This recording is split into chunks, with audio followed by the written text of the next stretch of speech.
আল্লাহর নবীর চাচাতো ভাই হযরতে আলী রাদিয়াল্লাহু তাআলা আনহু মাত্র 11 বছর বয়স। কত বছর? আরো জোরে বলেন, কত বছর? 11 বছর বয়স। মসজিদে নববীর মধ্যে ওই নবীর চাচাতো ভাই আলী বলেন, রাসূলুল্লাহ ইয়া হাবিবাল্লাহ, আমি ওই আমরের সঙ্গে যুদ্ধে লিপ্ত হতে চাই, আপনি শুধু হুকুম করেন, আমি ওকে কতল করে ফেলবো। আওয়াজ দিয়ে বলেন আল্লাহু আকবার। আমার নবী বললেন, আলী এত ছোট তুমি, 11 বছর বয়স, একটু দয়া করে বসে পড়ো, তোমাক দিয়ে আমরের মোকাবেলা করা সম্ভব নয়। নবী আবার বললেন, কে আসো? আমরের বিপক্ষে লড়তে হবে, কে লড়তে চাও? দ্বিতীয়বারের মতো দেখা গেল কেউ রাজি হলো না, কেউ দাঁড়াইল না। আবার হযরতে আলী ওই সাহাবীদের মধ্য থেকে দাঁড়ায়া গেলেন। আল্লাহু আকবার। নবী বললেন, আলী বসে যাও, 11 বছর বয়সে মস্ত বড় বীরের সাথে যুদ্ধ করতে পারবে না। নবী আমার বললেন, কে আসো সাহাবীরা, তোমাদের মধ্যে কে একজন দাঁড়ায়া যাও আমরের সাথে যুদ্ধ করার জন্য। জীবনের ভয় কার না আছে? কি বলেন, জীবনের ভয় কার না আছে? অনেকে বলে, হুজুর জীবন বাঁচান ফরজ। আরে জীবন কি আপনার সারা জীবন বাঁচবে? বাঁচাতে পারবেন? তাহলে জীবন বাঁচান ফরজ না ঈমান বাঁচা ফরজ? অনেকেই মনে করছে জীবন বাঁচানি ফরজ। আপনার জীবন চিরদিন থাকবে না, আপনাকে কবরে যেতে হবে। দৈনিক 70 বার করে কবর আপনাকে হাত ছাড়িয়ে দিয়ে ডাকে, ও অমুকের পুত্র অমুক, আমার ভেতরে আসতে হবে, এসো আমার ভেতরে এসো, ভালো হয়ে এসো, ঈমান নিয়ে এসো, আমল নিয়ে আসো। কারণ আমি পোকামাকড়ের ঘর, আমি হলাম গর্ত, আগুনের গর্ত। এই ঘরের ভিতরে কোনো স্বজন প্রীতি চলে না, কোনো স্ত্রী নাই, কোনো আলো নাই, বালুস নাই, খেতা নাই, কোনো কিছু নাই। এসো আমার ভেতরে তো আসতেই হবে, আমল নিয়ে ঈমান নিয়ে আমার কাছে এসো। দৈনিক 70 বার করে কবর আপনার আমাকে ডাকে। কতবার ডাকে? আমরা কি একবারও মৃত্যুর কথা স্মরণ করি? করি নাই। সম্মানিত ভাইয়ের আমার, তৃতীয়বার নবী বললেন, আমরের বিরুদ্ধে কে লড়তে পারবে? হযরতে আলী 11 বছরের বালক আবার দাঁড়ায়া গেল। একটু আওয়াজ দিয়ে বলেন মারহাবা, আর একটু জোরে বলেন মারহাবা। নবী আমার আলীকে ডাকে বুকের সঙ্গে জড়ায় নিলেন, তার কপালে চুমু দিলেন, বললেন, আলী গো, তোমার বাড়িতে কি তরবারি আছে? যুদ্ধের কোনো ঢাল আছে? আমরের সঙ্গে মোকাবেলা করতে পারো? বললে, ইয়া রাসূলুল্লাহ, ইয়া হাবিবাল্লাহ, আমার তো কিছুই নাই। নবী ওসমানকে বললেন, ওসমান, তোমার বাড়িতে কি তরবারি আছে?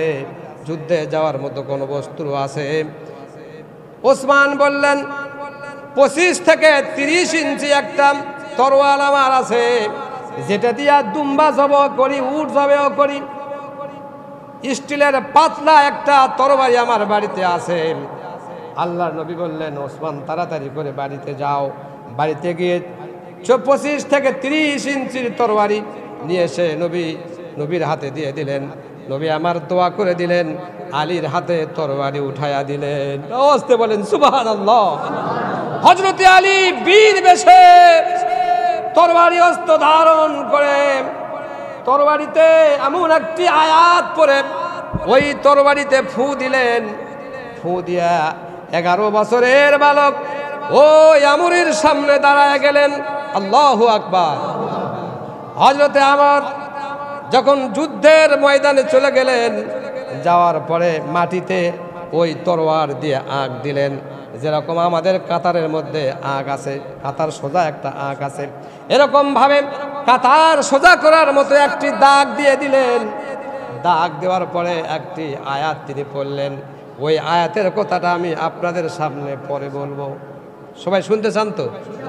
কোন আয়াত পড়ে উনি ওখানে দাগ দিলেন, এটা আমাদের জানা দরকার আছে। কি বলেন? সম্মানিত ভাইয়েরা আমার, ওই মাটির ভিতরে তরোয়ার দিয়ে আগ দিয়ে দিলেন। দেওয়ার পরে বলে, আলী বলে, ও আমর, তুমি যদি এক পিতার জন্মে হও, এক মা যদি তোমাকে জন্ম দিয়ে থাকে, হিম্মত যদি থাকো, তাহলে আলীর সঙ্গে যুদ্ধ করার জন্য এসে যাও। সুবহানাল্লাহ, আওয়াজ দিয়ে বলেন সুবহানাল্লাহ। আমর আলীর দিকে তাকায়া হাসতেছে, এ পিচ্চি ছেলে, আমর সম্পর্কে তোমার কোনো ধারণা আছে? তোমাকে তো আমি এই ঘোড়ার উপর থেকে মাছির মতো উড়াইয়া দেব। আমর সম্পর্কে তোমার কোনো ধারণা আছে? আমি 46 কেজি গোস্ত খেয়ে 2.5 মণ থেকে 5 মণ তরবারি নিয়ে এসেছি তোমার সামনে, তুমি আমার সাথে ঠাট্টা করো, বিদ্রুপ করো? তুমি কি খেয়ে এসেছো? আলী বলল, আমি রোজা অবস্থায় জিহাদের ময়দানে এসেছি। আওয়াজ দিয়ে বলেন সুবহানাল্লাহ। কি অবস্থায় এসেছে? রোজা অবস্থায় এসেছে। আমর বললেন, তুমি কিচ্ছু খাও নাই, তোমার গায়ে তো কোনো শক্তিই নাই, তুমি আমার সাথে লড়তে এসেছো, তোমার সাহস তো কম না। আলী বললেন, আমর, সাহসের কি দেখেছো তুমি? ক্ষমতা থাকলে দাগের ওপরে এসো। সুবহানাল্লাহ, ক্ষমতা থাকলে দাগের ওপরে এসো। আলী বলেন, দাগের ওপরে এসো, মোকাবেলা হবে তোমার সাথে। আমর বলেন, দাগের ওপর যেতে হবে না, ঘোড়ার ওপর থেকেই তোমাকে সাইজ করে দেব। এই বলে 5 মণ থেকে 2.5 মণ ওজনের তরবারি আমর আলীর দিকে ছিটকায়া ঘুরাইতেছে। তরবারি ঘুরতেছে, কিন্তু কোনো কাজ হয় না। সুবহানাল্লাহ। ঈমানদারদের কে রক্ষা করবেন বলেন? আল্লাহু ওয়ালিউল্লাযীনা আমানু ইখরিজুহুম মিনাজ যুলুমাতি ইলান নূর। আল্লাহ বলেন, আমি যদি কারো অভিভাবক হয়ে যাই, আমি যদি কারো বন্ধু হয়ে যাই, দুনিয়ার সমস্ত মানুষ তার পা ধরে টানবে, আমি আল্লাহ তার মাথা টেনে ওপর দিকে নিয়ে যাব। একটু আওয়াজ দিয়ে বলেন সুবহানাল্লাহ। আপনারা দেখেছেন কত আলেমকে বিনা বিচারে মেরেছে। আল্লামা দিলওয়ার হোসেন সাইদির মতো লোককে আল্লাহর কোরআনের পাখিকে ইনজেকশন পুশ করে দুনিয়ার বুক থেকে শহীদ করে দিয়েছে। মুজাহিদের মতো বীর মুজাহিদকে আল্লাহর জমিন থেকে শহীদ করে দিয়েছে। ইসলামের শক্তি কমেছে না বেড়েছে? এই যারা চুপ করে আসেন, আওয়াজ দিয়ে বলেন, ইসলামের বিপ্লবী শক্তি কমেছে না বেড়েছে? একজন সাইদিকে হত্যা করেছো, বাংলার জমিনে কোটি কোটি সাইদির জন্ম হয়ে গেছে। কথা বলেন ঠিক না ব্যাঠিক? সুতরাং সামনে পার্লামেন্ট হবে, কোরআনের পার্লামেন্ট। কথা বলেন ঠিক না ব্যাঠিক? কোরআনকে কেউ ঠেকে রাখতে পারবে না, কারণ কোরআনের হেফাজতের দায়িত্ব যিনি নিয়েছেন তিনি হলেন স্বয়ং আল্লাহ। আওয়াজ দিয়ে বলেন সুবহানাল্লাহ। হযরতে আলী দাগের উপরে দাঁড়ায় আছেন। আমার 2.5 মণ তরবারি নিয়ে এইভাবে ঘুরাইতেছে, মনে করেছে আমার তরবারির আঘাতে আলী খণ্ড খণ্ড হয়ে মাটিতে পড়ে গেছে। এটা তার ইচ্ছা, এটা তার ধারণা। আলী বলেন, আমি ওই সময় একটি আয়াত পড়েছিলাম, যে আয়াতটা পড়ে তরবারিতে ফু দিয়েছিলাম, যে আয়াতটা পড়ে তরবারি দিয়ে মাটিতে আঁক দিয়েছিলাম, সেই আয়াতটা পড়ে তরবারি এইভাবেই ধরে 3টা ফু দিয়া তরবারি দিয়ে একটি চক্র দিয়েছি। আমি চক্র শুধু দিলাম, মুহূর্তের মধ্যে দেখলাম আমরের দেহ থেকে মাথা জমিনে ছিটকায় পড়ে গেছে। আল্লাহু আকবার! আর চিৎকার করে আল্লাহু আকবার! আমি খেয়াল করে দেখলাম আমরের দেহ থেকে মাথা জমিনে পড়ে লাফালাফি করছে, তরবারি পড়ে গেছে, ঘোড়া ছিটকায় পড়ে গেছে। ইসলামের বিজয় ছিনে নিয়ে এসেছে। 11 বছরের শিশু যদি মক্কার শ্রেষ্ঠ বীর পালোয়ানকে স্টিলের তরবারি দিয়া বিজয় ছিনে নিয়ে আসতে পারে, বাংলার জমিনে 95% মুসলমান যেখানে বাস করে, এখানে কোরআনের বিজয় হতে 1 ঘন্টা সময় লাগবে না। আওয়াজ দিয়ে বলেন ঠিক না ঠিক? সেই ঈমান আপনাদের হতে হবে, সেই ঈমানের বলে বলিয়ান হতে হবে। একনিষ্ঠ ঈমানদার না হওয়া পর্যন্ত ইসলামের মধ্যে আপনার 1 পয়সা মূল্য নাই। সুবহানাল্লাহ।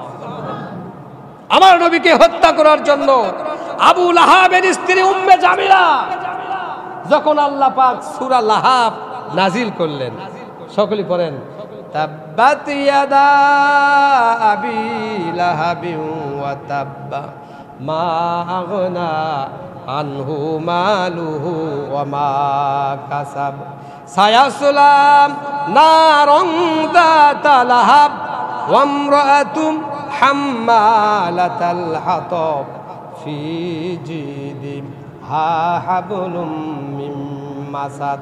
আওয়াজ দিয়ে বলেন আল্লাহু আকবার। সূরা লাহাব যখন নাজিল হলো, আল্লাহ বলেন তাব্বাত ইয়াদা আবি লাহাবিন। ইয়াদা, ইয়াদুনের বহু বচন, তাসনিয়ার জায়গা ইয়াদা, 2 বচন। লাহাবের 2টা হাত ধ্বংস হয়ে যাক। কে বলতেছেন? এই আয়াত, এই সূরা যখন নাজিল হলো, আবু লাহাব তখন বাঘের মতো গজরায়া উঠলো। কার মতো? যে আল্লাহ আমার নামে সূরা নাজিল করছে, এটা কোন আল্লাহ রে? এই মুহাম্মাদের আল্লাহ নাজিল করছে, মুহাম্মাদও খতম করে দেব। উম্মে জামিলা আবু লাহাবের স্ত্রী 2টা পাথর নিয়ে মুহাম্মাদের বাড়িতে গেছেন। ওই সময় বিশ্বনবী সাল্লাল্লাহু আলাইহি ওয়াসাল্লাম আবু বকরের উরাতের ওপর মাথা দিয়ে আরাম করতেছিলেন। একটু জোরে বলা যাবে কি সুবহানাল্লাহ? ওই সময় উম্মে জামিলা আবু বকরকে বলে, ও আবু বকর, দিনের নবী মুহাম্মদ কোথায়? আমি তাকে পাথর মেরে দুনিয়ার বুক থেকে শেষ করে দিব। আবু বকর বলে, জামিলা কি অপরাধ? কয়, মুহাম্মাদের আল্লাহ আমার স্বামীর ব্যাপারে সূরা নাজিল করছে, মুহাম্মাদকে হত্যা করে দেব। মুহাম্মাদের আল্লাহ কিছুই করতে পারবে না। আওয়াজ দিয়ে বলেন সুবহানাল্লাহ। উম্মে জামিলা আবু বকরের কাছে ঘোরাফেরা করছে, স্বয়ং দিনের নবী মুহাম্মদ সাল্লাল্লাহু আলাইহি ওয়াসাল্লাম আবু বকরের উরাতের ওপর মাথা দিয়ে আরাম ফরমাচ্ছেন। আওয়াজ দিয়ে বলেন সুবহানাল্লাহ। যিনি চোখে দেখাচ্ছেন না তিনি কে? ওখানেই তো আছে, শুয়ে আছে। পাথর মারা তো খুব সহজ, কিন্তু উম্মে জামিলা মুহাম্মদ সাল্লাল্লাহু আলাইহি ওয়াসাল্লামকে চোখে দেখে না। আল্লাহু আকবার। নবী যখন হিজরত করতে গেলেন, নবীর বিছানায় আলীকে রেখে গেলেন। যখন কাফেরেরা নবীর সমস্ত ঘরগুলিকে ঘেরাও করে নিয়েছে, আলী বলে, ইয়া রাসূলুল্লাহ, বের হওয়ার কোনো পরিস্থিতি নাই। কেমনে বের হবেন? জিবরাইল আলাইহিস সালাম এসে বললেন, ঘরের ভেতর থেকে কিছু বালু, কিছু কঙ্কর হাতে নিন, আপনি শুধু মেরে দিন, আর সমস্ত কাফেরের চোখে চোখে বালি এবং কঙ্কর পৌঁছনের দায়িত্ব স্বয়ং আল্লাহ পাক গ্রহণ করেছেন। সুবহানাল্লাহ। মুসলমান শুধু ময়দানে নেমে যাও, বিজয় তোমাদের কেমনে আসবে এটা আল্লাহ ছাড়া কেউ জানে না। বলুন সুবহানাল্লাহ। সম্মানিত ভাইরা আমার, আলোচনা শেষ করছি।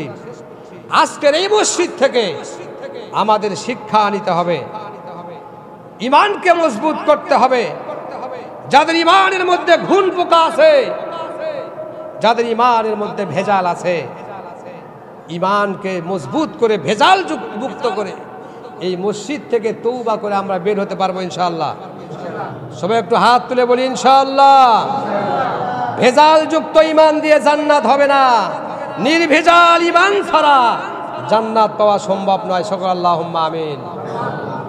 এই ভেজাল হলো প্রত্যেকটি মানুষের মধ্যে একটি কাজ করছে, সেটা হলো অহংকার। সেটা কি? একটু জোরে বলেন, কি কাজ করে? অহংকার। অনেকেই মনে মনে ভাবতেছে, এরা আমাকে খালক মাস্টার বেটা না, কাপি হুজুল্লাহ, এটা হাই রে বড় বড় কথা বলতেছে রে। অনেকের মনে এরকম প্রশ্ন হয়ে গেছে, অনেকে এরকম চিন্তা করছেন। কি কথা ভুল বললাম? অনেকে এরকম ভাবতেছেন, কাপি হুজুর না ওটা, ওই যে বাগবাড়ি কেন্দ্র মাঠের ইমাম।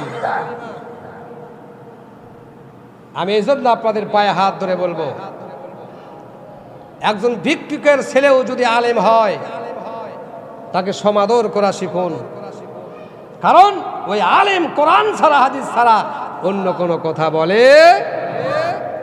সুতরাং আমি আপনাদের বলবো, উম্মে জামিলা আবু বকরের উরুর উপর নবী শুয়ে আছে। আবু বকর বলে, নবী ওই সময় একটি আয়াত তেলাওয়াত করতেছিল, দেখেন তো আমরা সেই আয়াতটা জানি কিনা। সবাই একটু মনোযোগ দেন, আমার দিকে তাকান। নবী আলাইহিস সালাম আবু বকরের মাথার উপর, উরুর উপর মাথা দিয়ে পড়তেছিলেন আয়াতুল কুরসি। সকলে বলেন আল্লাহু আকবার। আয়াতুল কুরসি অনেকে জানি তো, একটু পরে আল্লাহু লা ইলাহা ইল্লা হুয়াল হাইয়ুল কাইয়ুম ওয়া হাইয়ুল কাইয়ুম লা তাখুযুহু সিনাতুন ওয়ালা নাওম লাহু মা ফিস সামাওয়াতি ওয়া মা ফিল আরদ মান যাল্লাযী ইয়াশফাউ ইনদাহু ইল্লা বিইজনিহি ইয়ালামু মা বাইনা আইদিহিম ওয়া মা খালফাহুম ওয়ালা ইউহিতুনা বিশাইইন মিন ইলমিহি ইল্লা বিমা শাআ ওয়াসিআ কুরসিয়ুহুস সামাওয়াতি ওয়াল আরদ ওয়ালা ইয়াউদুহু হিফযুহুমা ওয়া হুয়াল আলিয়্যুল আযীম। আওয়াজ দিয়ে বলেন আল্লাহু আকবার। আবু বকর বলে, নবী আপনি কোরআন শরীফ পড়তেছেন, আমি শুনতেছি, আমি আপনাকে দেখতেছি, উম্মে জামিল কেন আপনাকে দেখতে পেল না? সুবহানাল্লাহ। নবী বলেন, ও আবু বকর শোনো, ইমানদার যারা হবে, নামাজি যারা হবে, মুত্তাকিন যারা হবে, তারা হবে আল্লাহর মেহমান, আল্লাহ হবে তাদের অভিভাবক। যতই পৃথিবীতে বিপদ আসুক, হত্যা করতে আসুক, মারতে আসুক, গুম করতে আসুক, খুন করতে আসুক, আমি আল্লাহ নিজ হাতে তাদের হেফাজত করব। একটু আওয়াজ দিয়ে বলেন সুবহানাল্লাহ। সম্মানিত ভাইরা আমার, আলোচনা শেষ করলাম, তার আগে তরবারিতে কোন আয়াত পড়ে ফু দিয়েছিল, আঁক দিয়েছিল কোন আয়াত পড়ে, আগামীতে যদি কখনো সুযোগ হয় ইনশাআল্লাহ এই আলোচনা সেদিন আপনাকে শোনায় দেব। আপনি ঘরের দরজা, আপনার ঘরে যে 14টা দরজা থাকে, একটা আয়াত পড়ে আপনি যদি ফু দেন, ফু দিয়ে যদি ঘুমে পড়েন, চোর এসে আপনার গরু চুরি করা তো দূরের কথা, আপনার মালামাল তো বের করা দূরের কথা, চোর আপনার খাদেম হয়ে যাবে, সারা রাত ও ঘরের দরজায় খুঁজে পাবে না। আওয়াজ দিয়ে বলুন সুবহানাল্লাহ। কোনো কারণবশত যদি চোর ঘরের ভেতরে ঢুকে যায়, আপনি যদি ওই আয়াতটা পড়ে ঘুমায় যেতে পারেন, চোর সারা রাত বের হওয়ার জন্য চেষ্টা করবে, ঘরের দরজা খুঁজে পাবে না। আওয়াজ দিয়ে বলুন সুবহানাল্লাহ। সম্মানিত উপস্থিতি, পরিশেষে একটি কথা বলি, এখানে কোরআনের বাগান লাগাইছেন আপনারা, জান্নাতের বাগান লাগাইছেন। এই বাগানের পক্ষে প্রত্যেককে থাকা দরকার আছে না নাই? যারা থাকবে না তারা চুপ করে আছে, দেখছেন? যারা থাকবে না এদিকে তারা চুপ করে আছে। এই মসজিদ নিয়ে কারো শত্রুতা আছে? একটা আওয়াজ দিয়ে বলেন। মাদ্রাসা নিয়ে কারো শত্রুতা আছে? এখানে মাদ্রাসায় কি শিক্ষা হয়? নামাজ পড়তে কি লাগবে?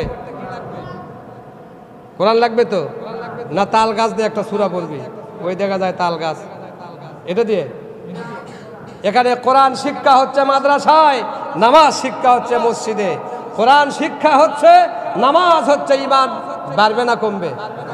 তাহলে এখানে ঈমান বাড়ার ফ্যাক্টরি তৈরি করেছেন, জান্নাতে যাওয়ার একজন ফ্যাক্টরি তৈরি করেছেন।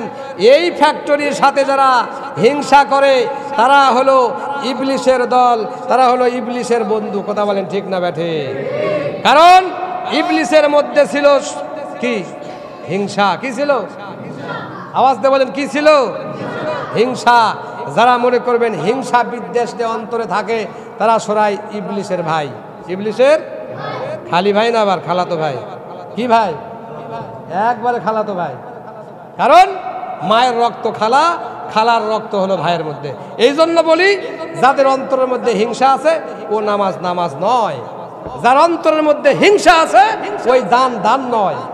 যার অন্তরের মধ্যে হিংসা আছে ওই ঈমান ঈমান নয়। কারণ 6 লক্ষ বছর দাসত্ব করে একটু অহংকারের কারণে ফেরেশতার সর্দার থেকে হয়ে গেছে বিতাড়িত মরদুদ ইবলিস শয়তান। কথা বলেন ঠিক না ব্যাঠি? ও ইবলিসের এক ধান পরিমাণ আমল যদি কোনো মুসলমানের মধ্যে থাকে, মুসলমানের তো সিটে যায় ইবলিসের ভাই হয়ে যাবে। একটু আওয়াজ দিয়ে বলেন নাউজুবিল্লাহ।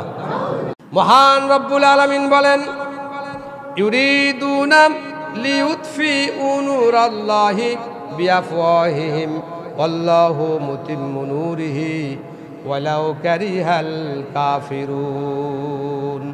কাফেররা ইচ্ছা পোষণ করেছিল ইসলামকে। এখানে নূর আল্লাহ, আল্লাহর নূর বলতে এখানে কোরআনকে বোঝানো হয়েছে, ইসলামকে বোঝানো হয়েছে, আল্লাহর নবীকে বোঝানো হয়েছে।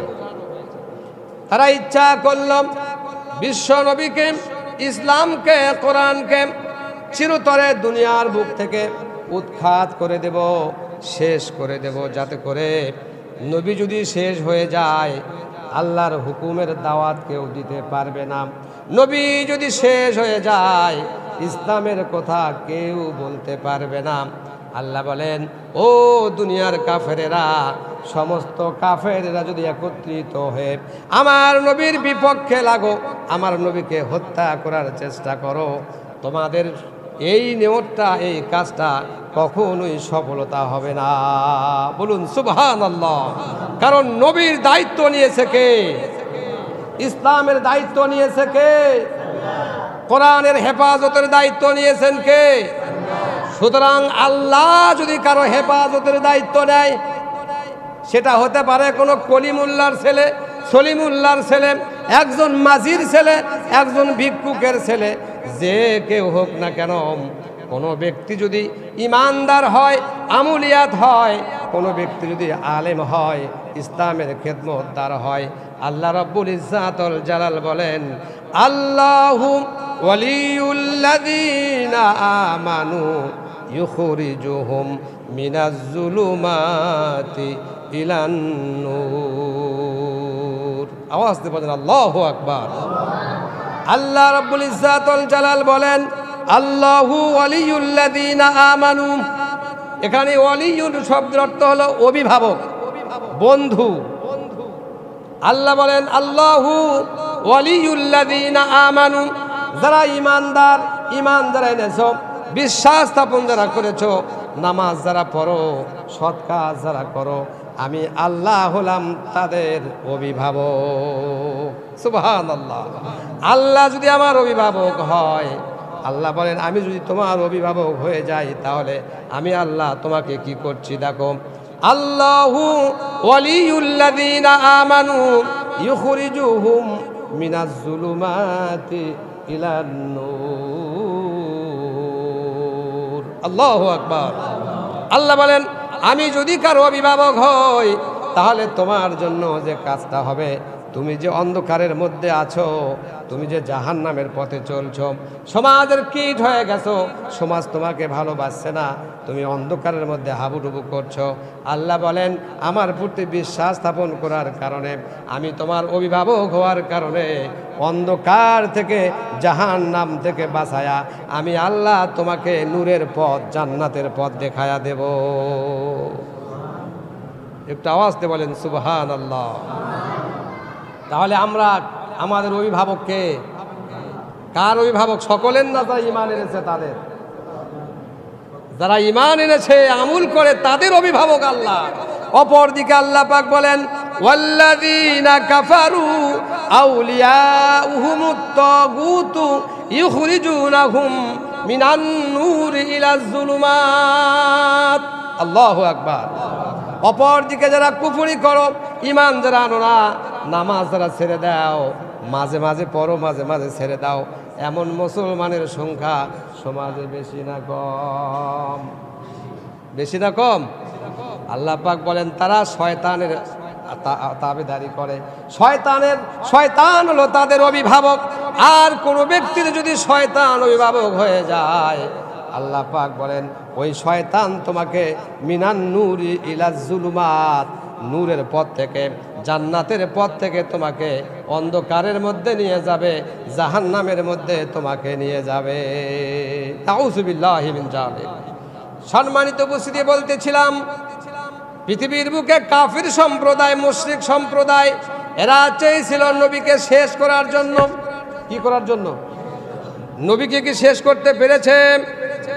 কোরআন কি তারা পুড়ে দিবে, জ্বালায় দিবে, ভস্ম করে দিবে? শেষ করতে পেরেছে? ইসলাম জমিন থেকে উৎখাত করে দেবে? ইসলাম কি বেঁচে আছে না মারা গেছে? আজও বেঁচে আছে, কিয়ামত পর্যন্ত ইসলামের বিজয় থাকবে।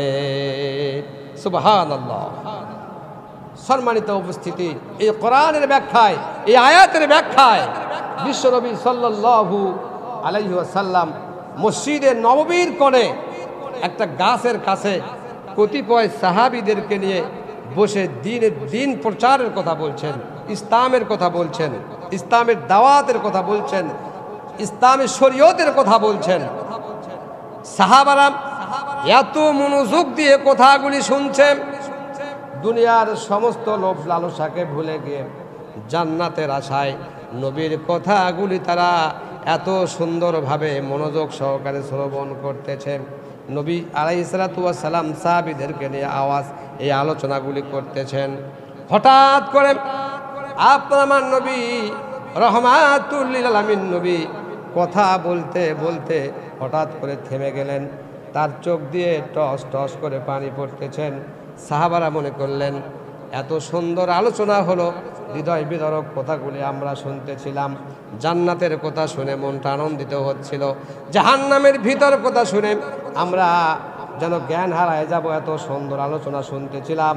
কিন্তু নবী কেন হঠাৎ করে আলোচনা বন্ধ করে দিয়ে তার চোখ দিয়ে টস টস করে পানি পড়তেছে? কারণটা কি? আওয়াজ দিয়ে বলেন সুবহানাল্লাহ। আমি আপনাদের সামনে কথা বলতেছি, কথা বলা অবস্থায় যদি হঠাৎ করে কথা বলা বন্ধ করে দেই, তাহলে আপনারা মনে করবেন হয়তো আব্দুল্লাহ আল কাবি সাহাবী স্ট্রোক করছে, না হলে কথা বলতে পারছে না, না হলে কোনো সমস্যা হয়েছে। কি বলেন? এরকম প্রশ্নের সম্মুখীন হবে কি হবে না? সাহাবারা চিন্তিত হয়ে গেলেন, ইয়া রাসূলুল্লাহ, ইয়া হাবিবাল্লাহ, আপনি কেন কাঁদতেছেন? কারণটা কি?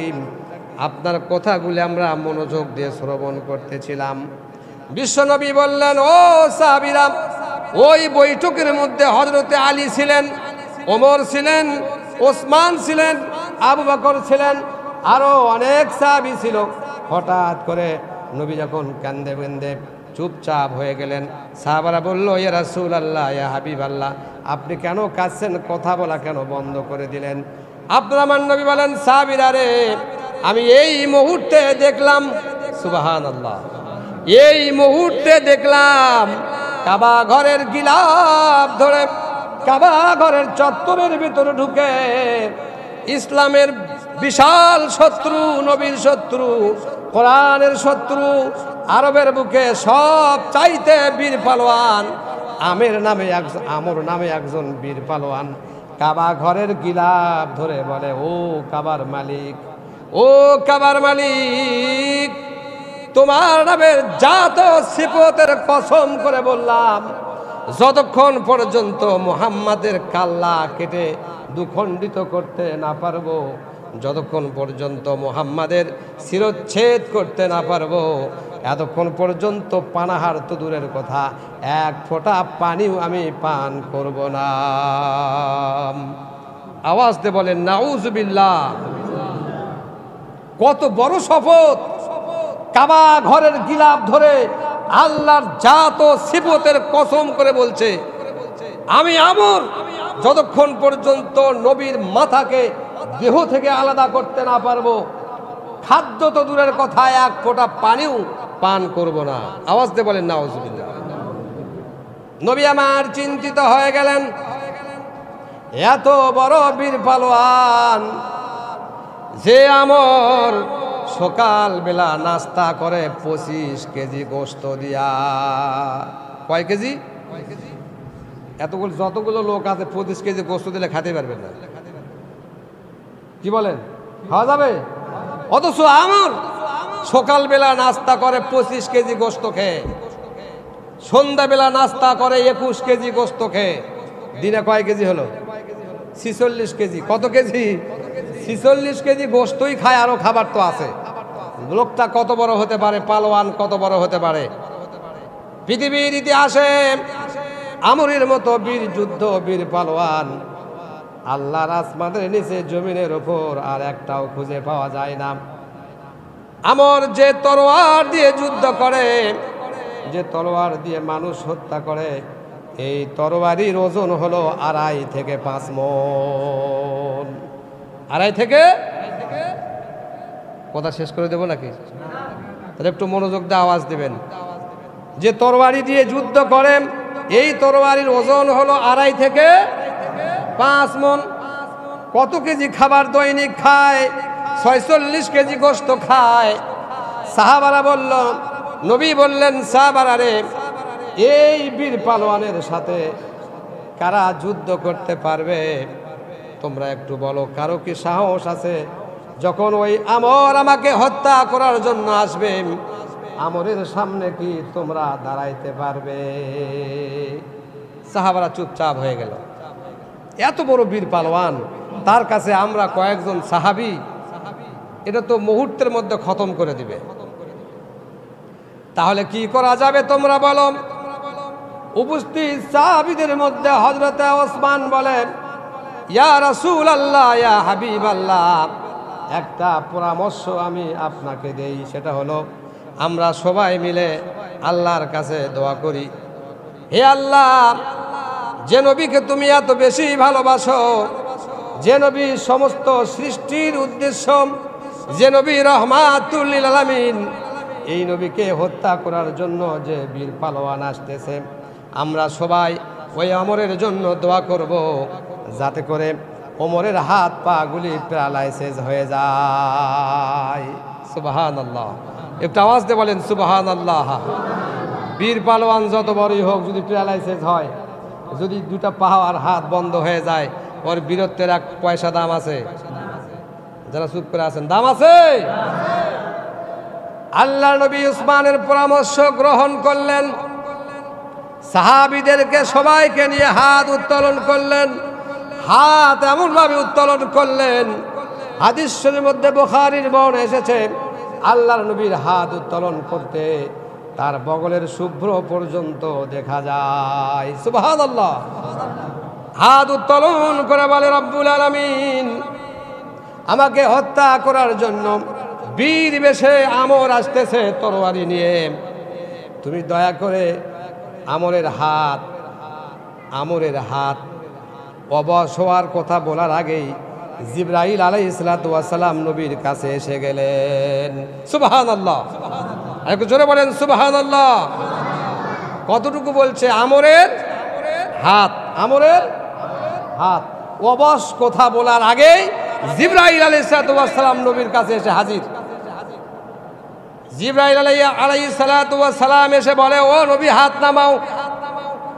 আমরা তো মোনাজাত শেষে চুমা খাই, মুখ মাসে করি, কিন্তু আল্লাহ জিবরাইলকে পাঠিয়ে বলতেছে, জিবরাইল, নবীকে বলো হাত ছেড়ে দাও। হাত ছেড়ে দিয়েছে। সাহাবারা হাত তুলে আছে।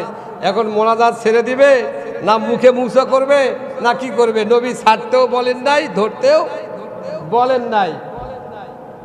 জিবরাইল আমিন এসে বলল, ও মুহাম্মদ, সকলে পড়েন সাল্লাল্লাহু আলাইহি ওয়াসাল্লাম, স্বয়ং আল্লাহ রাব্বুল আলামিন আমাকে প্রেরণ করে বলল, মুহাম্মাদের যে দুটো হাত দিয়েছি, এই হাত শুধু দোয়া করার জন্যই দেয় নাই।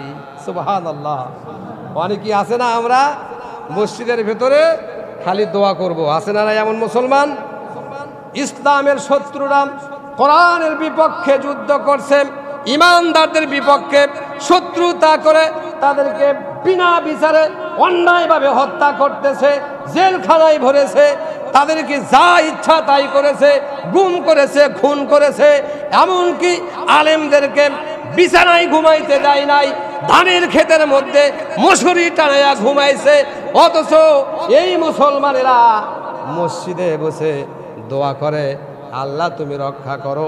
আপনি খেয়াল করেন, ওই নবীর কাছে জিবরাইল এসে বলে, মুহাম্মদ, এই হাতটা শুধু দোয়া করার জন্য দেওয়া হয় নাই, দোয়া থেমে দেন। আপনার হাত দিয়ে যে বাহু আপনাকে দিয়েছে, এই হাত দিয়া, এই শক্তি দিয়া ইসলামের বিপক্ষে যারা লড়ে, কোরআনের বিপক্ষে যারা চলে, নামাজ যারা পড়ে না, সুদে যারা টাকা লাগাইছে, এদের বিরুদ্ধে সংগ্রাম করে মসজিদে ধরে নিয়ে এসে তওবা করে করে মুসলমান বানায়া দেন। সুবহানাল্লাহ।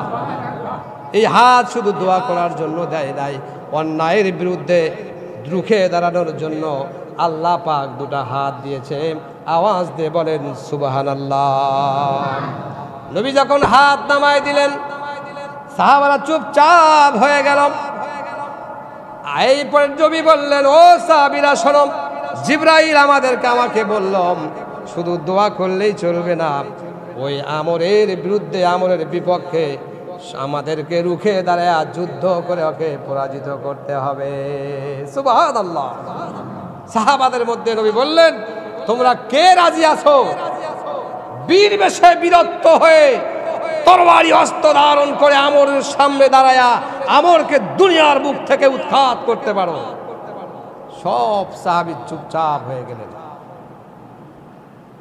যে লোকটা 46 কেজি গোশত খায়, 2.5 মণ থেকে 5 মণ তরবারিতে যুদ্ধ করে, এর কাছে 200 সাহাবী তো মশা।